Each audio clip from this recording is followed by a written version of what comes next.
మోహిని కవచ పారాయణ విశేషాలకు సంబంధించిన సింపుల్ సారాంశమిది.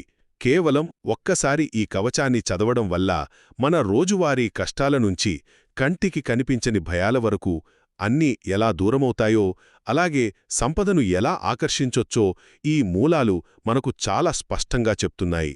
ఇక ఇందులో మనం తెలుసుకోవాల్సిన మొదటి పాయింటేంటంటే, దీన్ని రోజూ పఠించే వాళ్లకు పనుల్లో సకల సిద్ధులు అంటే పూర్తిస్థాయి సక్సెస్ దక్కుతుందట. శత్రువుల బెడదపోయి మనసులో అనుకున్నవన్నీ జరిగిపోతాయి. అంటే దీని మన చుట్టూ ఉండే ఒక ఇన్విజిబుల్ షీల్డ్ లాగా, ఒక రక్షణ కవచంలా ఊహించుకోండి. మనకు ఎదురయ్యే అడ్డంకులను ఇది చాలా ఈజీగా తీసేస్తుంది. ఇక రెండో విషయానికొస్తే, ఈ రక్షణ కేవలం మామూలు సమస్యలకే కాదు సుమా.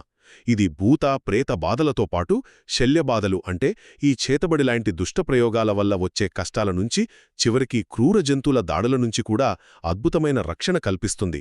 ఫైనల్గా మూడో విషయమేంటంటే, మనకు ఏవైనా ప్రత్యేకమైన కోరికలు ఉంటే ఏం చెయ్యాలో కూడా ఇది ఖచ్చితంగా చెప్తుంది. ఏదైనా ఒక పని 100% జరగాలంటే దీన్ని 1000 సార్లు పఠించాలట. అదే సిరి సంపదలు పెరగాలంటే మాత్రం జిల్లేడు చెట్టు కింద కూర్చుని జపించి బ్రాహ్మణులకు భోజనం పెట్టాలి. అంటే మంత్రమొక్కటే అయినా మనం దాన్ని చదివే పద్ధతి, కూర్చునే ప్లేస్ని బట్టి దాని పవర్ పూర్తిగా మారిపోతుందన్నమాట. భలే ఆశ్చర్యంగా ఉంది కదూ!